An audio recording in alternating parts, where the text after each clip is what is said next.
अस्सलाम वालेकुम नादरीन, आप यूट्यूब चैनल देख रहे हैं। मैं इमरान खान हूँ। नादरीन, सबसे पहले सैलाब ज़दगान के हवाले से बात कर लेते हैं क्योंकि आज बहुत सारी खबरें हैं, मैं आपके साथ शेयर करता हूँ। सैलाब मुतासरीन के लिए जो है वो फेडरल गवर्नमेंट सिर्फ ज़बानी कलामी बातें कर रही है। एक्चुअली जो काम है वो मकामी लोग कर रहे हैं। यानी अगर मैं ये कहूँ कि सबसे ज़्यादा काम किसने किया लोगों की जानें बचाने के लिए, लोगों के इमलाक को बचाने के लिए और इंसानों को तहफ़्फ़ुज़ देने के लिए, तो वो मकामी अफराद ने खुद किया है। जो मकामी ताजर हैं, आम शहरी हैं, सहाफ़ी हैं, तमाम तबकार से ताल्लुक़ रखने वाले जितने लोग हैं, वो किसी भी सियासी वाबस्तगी से बालातर होकर एक दूसरे की मदद कर रहे हैं। कोई जमाती वाबस्तगियाँ भी नहीं हैं। लोग एक दूसरे का हाथ थाम रहे हैं और they know how to survive. यानी वो एक दूसरे के सर्वाइवल के लिए ये लड़ाई लड़ रहे हैं। और मामला वही है क्लाइमेट चेंज का। पाकिस्तान की हुकूमतों ने कभी इसकी तरफ तवज्जो दी नहीं। यहाँ एक लुटमार का बाजार गर्म था। सवाए इमरान खान साहब के अगर 2-3 साल आप निकाल दें जिसमें क्लाइमेट चेंज के ऊपर कुछ काम हुआ, उसके अलावा तो कभी हुआ ही नहीं। क्लाइमेट चेंज के ऊपर काम कोई करने के लिए तैयार ही नहीं है।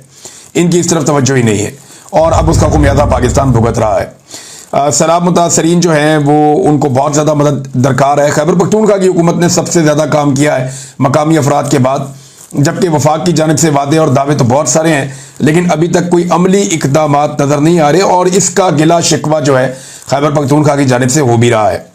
नादरीन, नवंबर जैसे जैसे करीब आ रहा है, दिल की धड़कनें तेज़ हो रही हैं उनकी जिनकी नौकरी फंसी हुई है और उनकी जिनकी जान फंसी हुई है।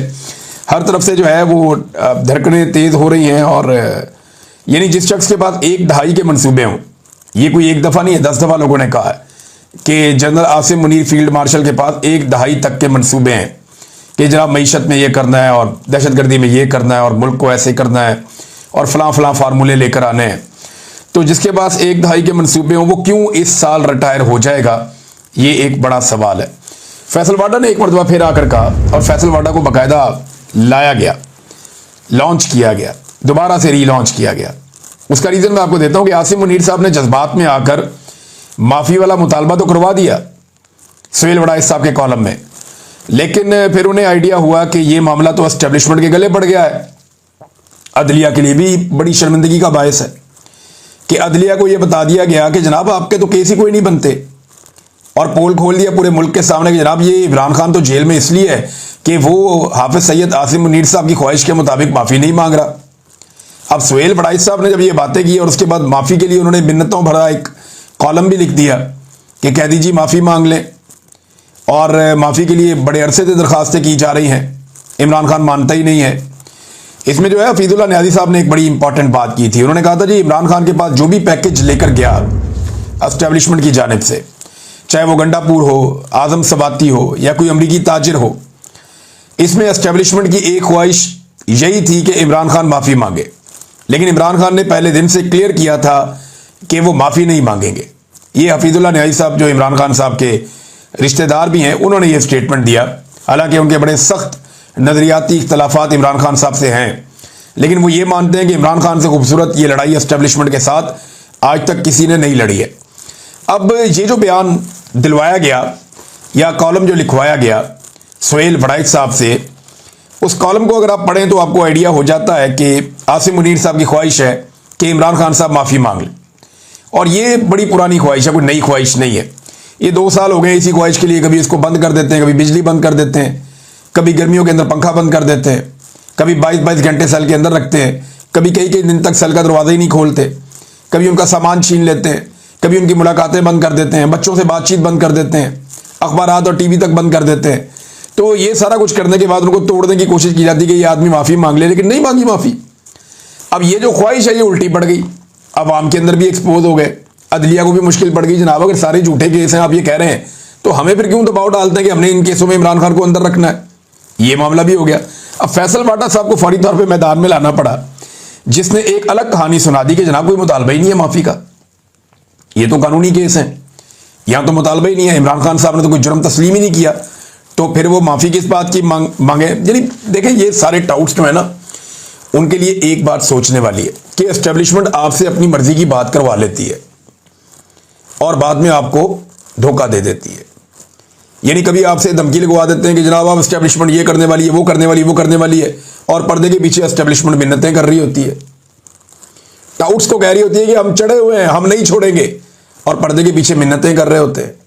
ये बेचारे होते बहुत कमजोर है। ये मेरी बात याद रखिए, सरकारी अफसर जो है ना, सरकारी मुलाजिम ही होता है। वो दलेर कभी हो ही नहीं सकता, वो कभी हो ही नहीं सकता दलेर। वो अपनी ड्यूटी के ऊपर अपना काम करे तो वहां दलेर हो सकता है, लेकिन वो जो अपना काम ना करे, कहीं और इधर उधर मुंह मारे, वो दलेर नहीं हो सकता, वो बुजदिल होता है। तो ये सारे लोग जो है ना बुजदिल हैं। तो ये धमकी भी डायरेक्ट नहीं लगाते, ये करते क्या है, ये टाउट्स को ढूंढते हैं, उनको कहते हैं हमारे बिहाफ पे धमकी लगाओ। वो बेचारे धमकियां लगा रहे हैं। अब हाल ही में सुहेल बड़ाइच साहब ने 3-4 धमकियां लगा दी इमरान खान साहब को, और मशवरा भी दे दिया कि जनाब आप माफ़ी मांग लें, वरना ये मुल्क कैसे चलेगा, मुल्क की खातिर यू टर्न ले लें, माफ़ी मांग लें आप। भाई पहले साबित तो हो जाए कि इमरान खान ने कुछ गलत किया है, जभी तो वो माफ़ी मांगेगा। वो तो ये कहता है कि जो इंक्वायरी है, जुडिशियल इंक्वायरी करवाओ, मुझे गलत साबित करो, अगर मैं गलत साबित हुआ तो फिर मैं बात करूंगा उसके ऊपर, माफ़ी के ऊपर भी मादरत कर सकता हूं। लेकिन जब मैंने गलत किया ही नहीं तो मैं माफ़ी किस बात की मांगू। ये इमरान खान साहब जनाब डटे हुए हैं। अब टाउट्स को ये सोचना पड़ेगा कि एक मिसाल है, मिसाल तो अच्छी नहीं है, लेकिन जब बंदर के पाँव जलते हैं ना बांदरी के, तो वो अपने बच्चे पैरों के नीचे ले लेती है, ये एक मिसाल है।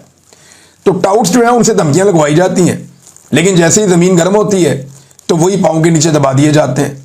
सूरत हाल तो नाज़रीन ये बनी हुई है। एक दौर तक कहा जाता था जनाब नवाज शरीफ के लिए रास्ते बन चुके, शहबाज शरीफ खानदान अब कभी वापस नहीं आएगा। इसहाक डार को इतनी लंबी गालियां जनरल बाजवा मीटिंग्स के अंदर बैठ के देते थे कि कोई सोच नहीं सकता, कानों को हाथ लगाते थे लोग। इसहाक डार के बारे में कहते थे पाकिस्तान की मईशत का कोई सबसे बड़ा कातिल है जिसने तबाही फेरी है पाकिस्तान की मईशत की, तो वो इसहाक डार है। ये जनरल बाजवा हर जगह बैठकर कहते थे और इसके सबूत भी पेश करते थे। बाद में उसी इसहाक डार के जूते जनरल बाजवा पॉलिश कर रहा था और उसी जनरल बाजवा के जूते नवाज शरीफ और पूरी फैमिली पॉलिश कर रही थी। ये हमने होते हुए देखा, अपनी आंखों से देखा। तो टाउट्स के लिए बहुत कुछ सीखने के लिए सुहेल बड़ाइच साहब को भी इस बात पे गौर करना चाहिए कि उनसे कॉलम लिखवा दिया और फैसल वाडा से उसकी तरदीद करवा दी। हद है वैसे। अब एक और काम नाज़रीन किया जा रहा है और वो ये है कि इमरान खान साहब की मुलाकात थी जेल के अंदर, यानी आज के दिन में मुलाकात थी, और एक केस भी लगा हुआ था तोशाखाना 2 वाला। अब ये जो तोशाखाना 2 केस है, इसकी समाअत अडियाला जेल में होनी थी आज के दिन, लेकिन एक मरतबा फिर पता चला कि समाअत मुलतवी हो गई है। अब इस महीने में ये तीसरी मरतबा इमरान खान साहब की तोशाखाना वाले केस में समाअत मुलतवी कर दी गई है। 6 अगस्त से लेकर अब तक लगातार यही हो रहा है। हर हफ्ते ना सिर्फ इमरान खान साहब की समाअत मुलतवी कर दी जाती है, बल्कि उनकी मुलाकात भी खानदान वालों से नहीं करवाई जाती। अब अगर कल खानदान वालों की मुलाकात होती है तो इमरान खान साहब बात करेंगे, और इमरान खान साहब क्या बात करेंगे इसका सबको आइडिया है।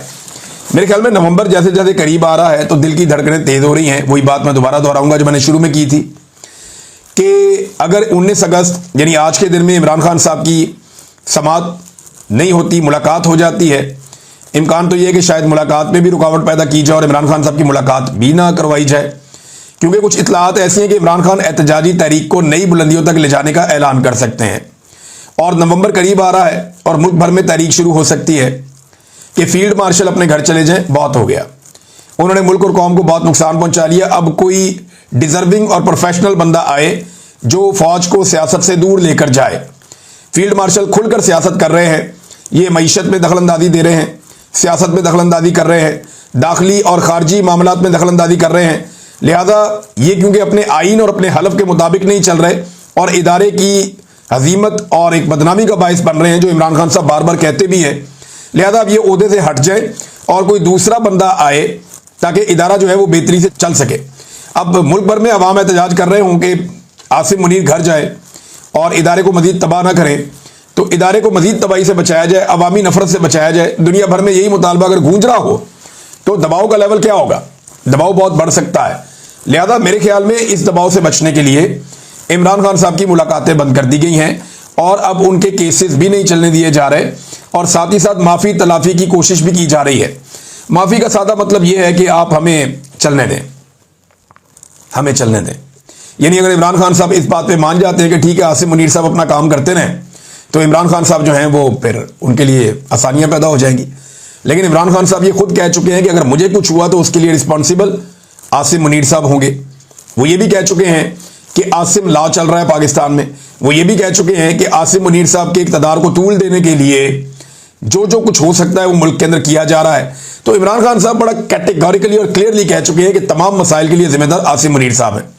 और अब इस वक्त महीना चल रहा है अगस्त का, बीच में महीने रह गए 2, सितंबर और अक्टूबर, और इनमें अगर पूरी दुनिया में और पाकिस्तान में ये तहरीक बहुत तेजी से बढ़ती है, इमरान खान साहब इसका ऐलान कर देते हैं कि जनाब हम ये चाहते हैं कि आर्मी चीफ तब्दील किया जाए, फौज बहुत ज्यादा पोलिटिसाइज हो रही है, और उसके सबूत में ये सुहेल वड़ाई साहब के कॉलम भी हैं, उसके सबूत में बहुत सारे टाउटों के बयानात भी हैं जो बार बार कहते हैं टाउट आके उनके बिहाफ पे आर्मी चीफ के या मिलिट्री एस्टेब्लिशमेंट के बिहाफ के ऊपर आके वो धमकियां लगाते हैं। और इसके अलावा कभी ताजिर, कभी कोई और, डोनाल्ड ट्रंप से मुलाकात, ये सारी चीजें जो हो रही हैं ये सियासत के अंदर मुदाखलत हैं जो फौज को नहीं करनी चाहिए। लिहाजा अगर ये तहरीक इस तरह खड़ी होती है तो फिर मुश्किलात बढ़ेंगी। अब फैसल वाडा साहब और फवाद चौधरी साहब जो है वो जोर लगा रहे हैं, इन दोनों ने आके टीवी प्रोग्राम में कहा जी कि चलें अब निकले इसमें से, माफी तलाफी करें, मामला खत्म करें। लेकिन इमरान खान साहब कहते हैं जी मैंने माफी नहीं मांगनी, वो इसके लिए तैयार ही नहीं है कि वो माफी मांगे। फैसल वाडा ने एक और स्टेटमेंट दिया, एक तो वो नून लीग को बहुत लताड़ा देते हैं। फैसल वाडा ने कहा जी कि नवाज शरीफ और जरदारी कोई आसमान से नहीं उतरे हुए, इनको भी रगड़ा लगेगा जो कुछ इन्होंने किया पाकिस्तान की अफवाज के साथ या ये वो, क्योंकि फैसल वाडा साहब फौज के नुमाइंदे हैं ना, फौजी तो नहीं है लेकिन वो एक्चुअली एस्टेब्लिशमेंट की नुमाइंदगी करते हैं और वहीं से उनको सेनेटर बनाया गया है। उन्होंने एक और बात की, उन्होंने कहा पीटीआई की क़यादत इमरान खान को जेल में रखने में कामयाब हो गई, ये इक़्तिदार के मजे लूटते रहेंगे।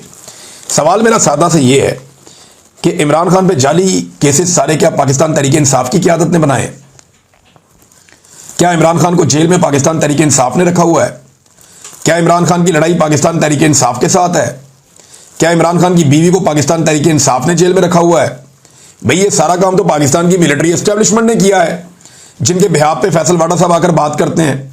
तो क्योंकि फैसल वाडा साहब के मालिकान ने, या जिन्हें आप एस्टेब्लिशमेंट कहें पाकिस्तान की, उन्होंने इमरान खान को जेल में रखा हुआ है, तो फैसल वाडा साहब उनके बिहाफ के ऊपर यही सारा इल्जाम शिफ्ट करके पाकिस्तान तहरीक इंसाफ पे लगा देते हैं। और पाकिस्तान तहरीक इंसाफ के कुछ भोले भाले लोग हैं, वो उठ के अपनी क़यादत के ऊपर चढ़ दौड़ते हैं। देखिए ये जरूर है कि तहरीक इंसाफ में बहुत सारे लोग कमजोर फैसले करते हैं, इमरान खान साहब जो कहते हैं उस पर अमल दरामद नहीं करते या नहीं कर पाते या कंप्रोमाइज हो जाते हैं, लेकिन यह कहना बिल्कुल गलत है कि इमरान खान को जेल में पाकिस्तान तहरीक इंसाफ ने बंद किया हुआ है। नहीं, इमरान खान को जेल में पाकिस्तान की मिलिट्री एस्टेब्लिशमेंट ने बंद किया हुआ है, और किसी ने ना बंद किया है, ना किसी और की इमरान खान को ऐसे बंद करने की जरूरत है। फैसल वाडा ने यह भी कहा कि फील्ड मार्शल का किसी के साथ 1-on-1 इंटरव्यू नहीं हुआ, फील्ड मार्शल तौसी नहीं ले रहे, तसलसल को तौसी का नाम नहीं दिया जा सकता। अब इसका मतलब सादा यह है कि तौसी लेने का मतलब यह होगा कि 5 साल के लिए नई नौकरी शुरू हो जाए 29 नवंबर 2025 से, और फिर 29 नवंबर 2030 तक आर्मी चीफ के ओहदे पर रहें फील्ड मार्शल आसिम मुनीर।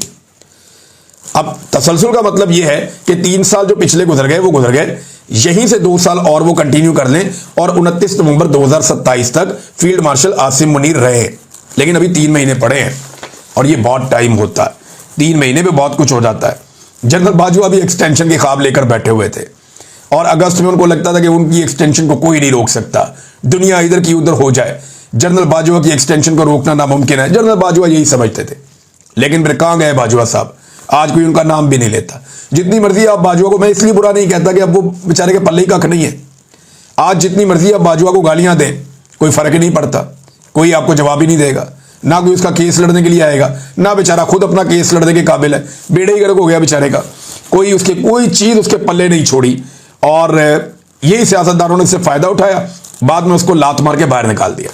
नाज़रीन, एक बड़ा कमाल आइडिया है जो सनाउल्लाह मस्ती खेल साहब ने पेश किया, और सनाउल्लाह मस्ती खेल साहब ने बड़ी मेहनत से एक मिसाके पाकिस्तान का आइडिया दिया है कि नया मिसाके पाकिस्तान किया जाए, और उसके जो बुनियादी असूल उन्होंने बताया, उन्होंने कहा एक तो उसमें आइन की बालादस्ती होनी चाहिए, अवामी मैंडेट का नंबर 2 उसमें एहतराम होना चाहिए, नंबर 3 उसमें इदारों का एक तवाज़ुन होना चाहिए, यानी अपनी अपनी हुदूद के अंदर रहकर, अपने अपने दायरा कार के अंदर रहकर काम करें।